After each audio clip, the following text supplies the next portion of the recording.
Good day, students. I am Prashant Kumar.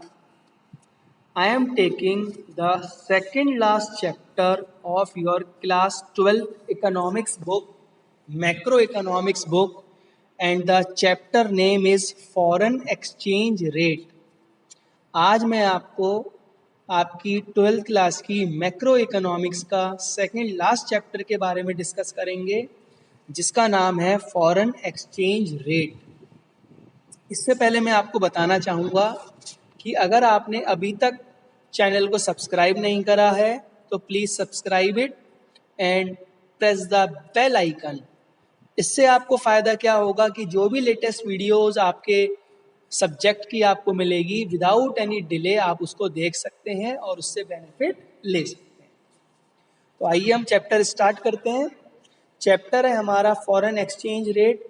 Foreign exchange rate नाम से ही हमें पढ़ने में लग रहा है, फॉरेन एक्सचेंज रेट का मतलब उस रेट से है जिस रेट से हम एक कंट्री की करेंसी को दूसरी कंट्री की करेंसी में कन्वर्ट कर सकते हैं।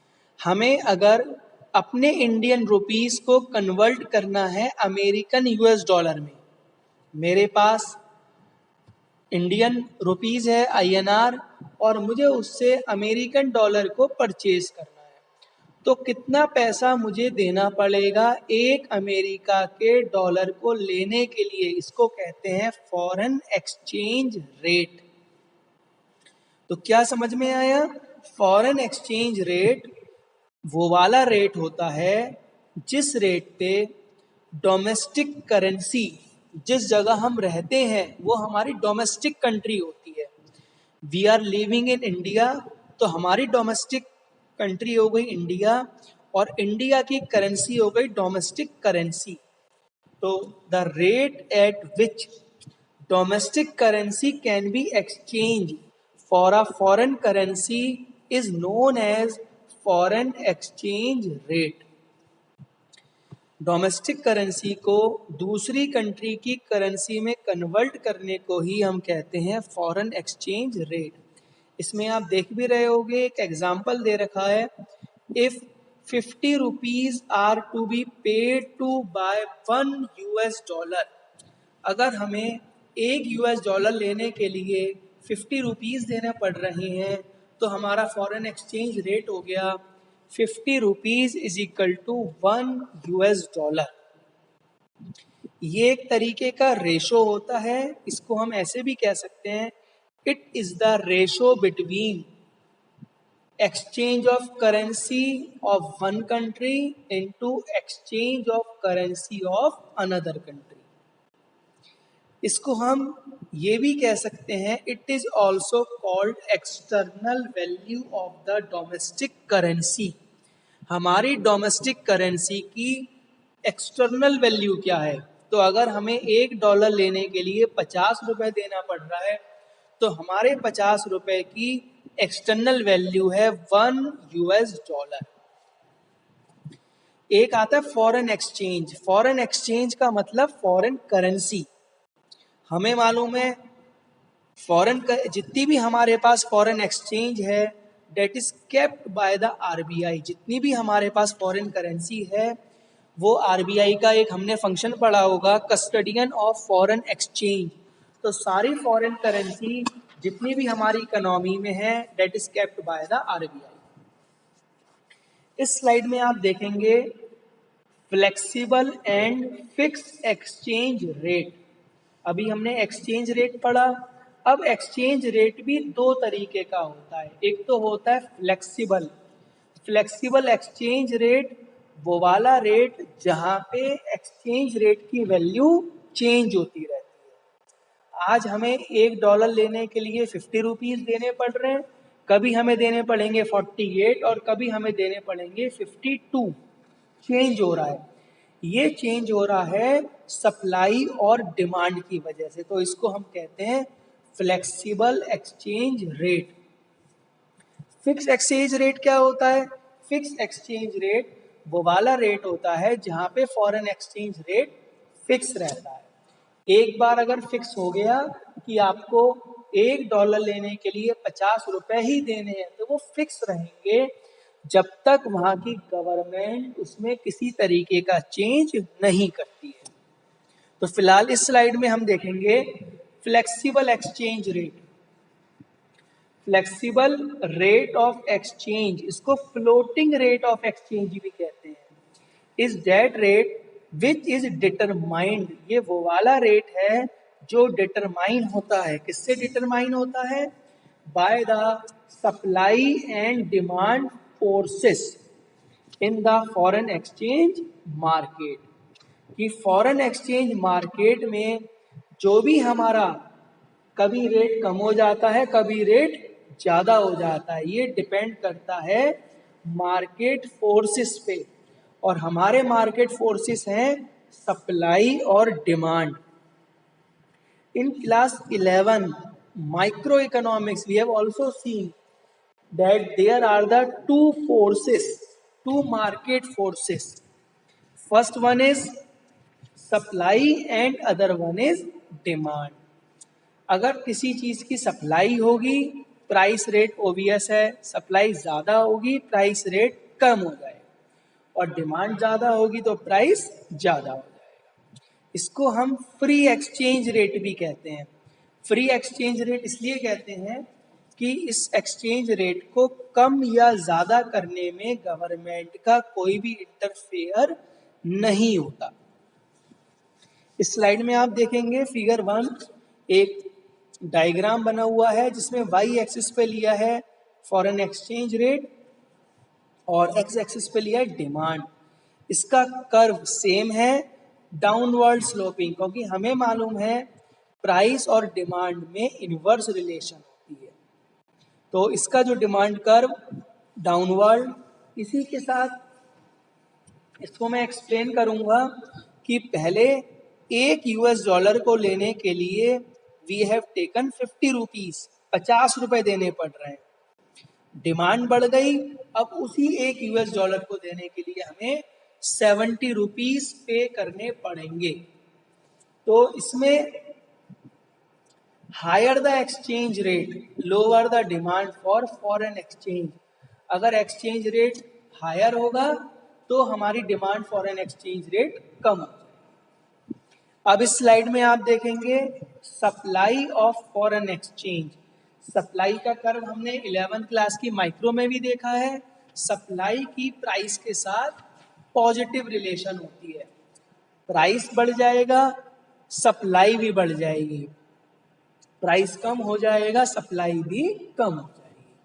तो other things remain constant, supply of foreign exchange is positively related to the rate of foreign exchange. Thus, higher the rate of foreign exchange, higher the supply of foreign exchange and vice versa. अगर foreign exchange का rate ज्यादा होगा तो supply भी ज्यादा हो जाएगी, यानी कि इसमें पॉजिटिव रिलेशन है।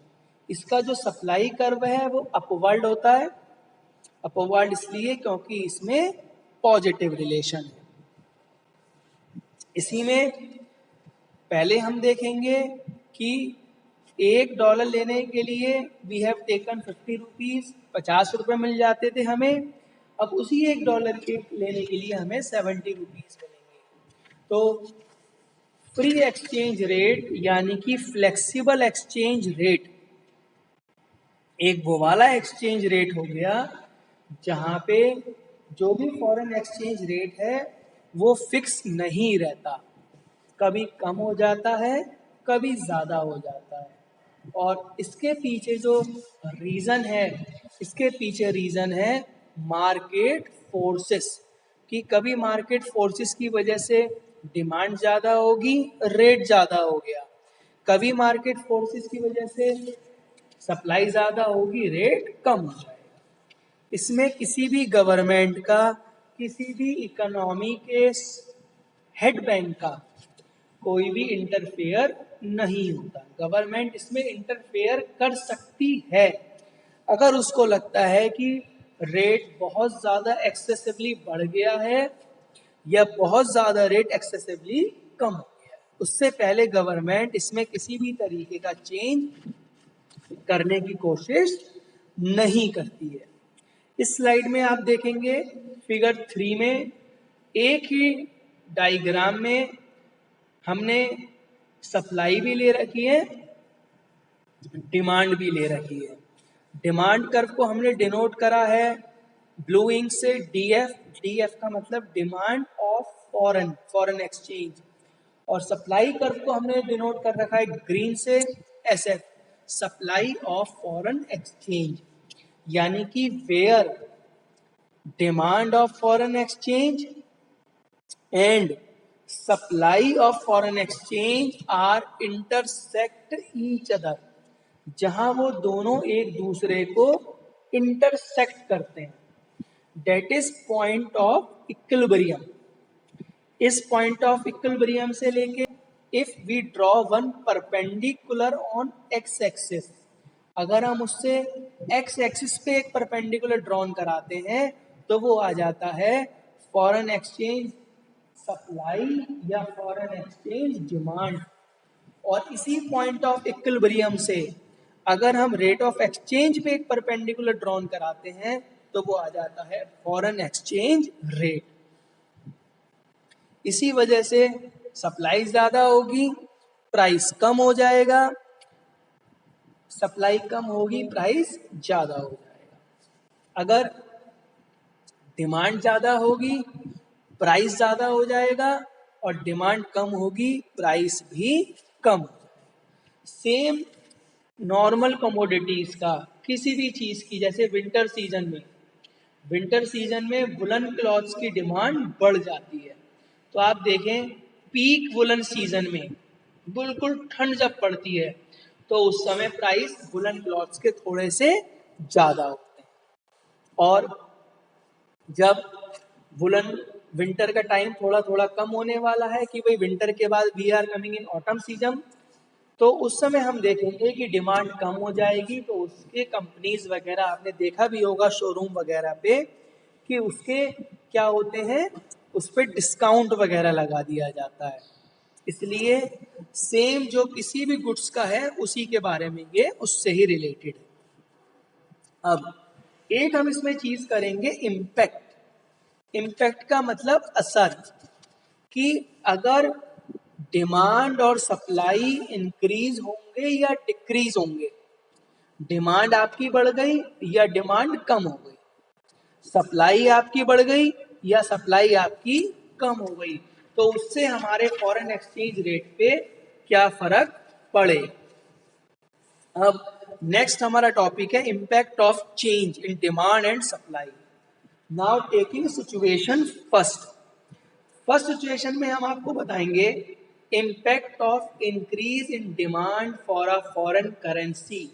पहली सिचुएशन हमने क्या ले ली है कि अगर फॉरेन एक्सचेंज करेंसी की डिमांड बढ़ जाएगी, तो आप इस स्लाइड में देखें फिगर 4 में कि D initial demand curve, S is initial supply curve. when they are cut each other, OQ is equilibrium quantity of foreign exchange and OR foreign exchange rate.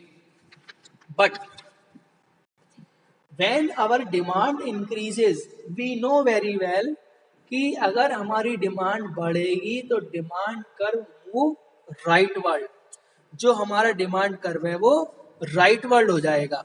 अब आप इसमें देखेंगे कि डिमांड कर्व शिफ्ट हो गया rightward D1 पे।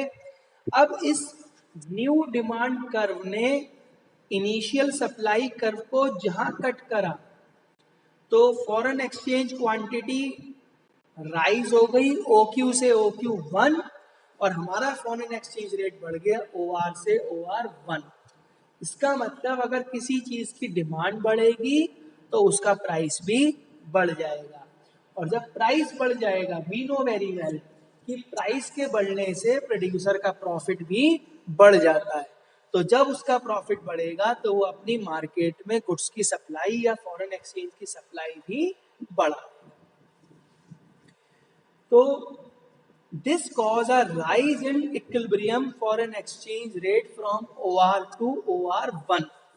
इसको हम इस तरीके से समझें कि सपोज पहले हमें 60 रुपीज में 60 रुपए में एक फॉरेन एक्सचेंज करेंसी डॉलर मिल जाता था। अब वही हमें 60 रुपए की जगह किसमें मिलेगा, 70 रुपए में। तो ऐसे ही डिफरेंट सिचुएशंस हैं जो मैं आगे आपको नेक्स्ट वीडियोस वगैरह में भी एक्सप्लेन करूंगा। तो फिलहाल मैंने आपको बस एक सिचुएशन बताई है कि कब डिमांड बढ़ेगी तो हमारे प्राइस वगैरह पे क्या फर्क पड़ेगा। आगे की वीडियोस में मैं आपको बताऊंगा कि प्राइस के साथ साथ अगर सप्लाई बढ़ेगी या सप्लाई कम होगी तो हमारे फॉरेन एक्सचेंज रेट पे क्या इफेक्ट होगा। इस वीडियो में बस एक ही सिचुएशन मैंने कंसीडर करी है। अब एक चीज मैं आपको थोड़ा सा और बता दूं, इसमें नेक्स्ट स्लाइड में उसी चीज को हम कंसीडर करेंगे कि एप्रिसिएशन या depreciation. In accounts we know very well appreciation का मतलब किसी चीज की वैल्यू को बढ़ाना। एडमिशन और पार्टनर में आपने देखा है कि अगर हमारे बिल्डिंग की वैल्यू इंक्रीज हो जाएगी तो it is our profit which comes in the credit side of revaluation.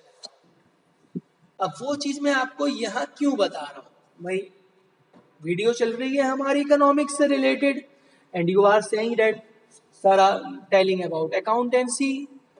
Dear students, I am not telling you accountancy, but I am telling you the concept of appreciation and depreciation.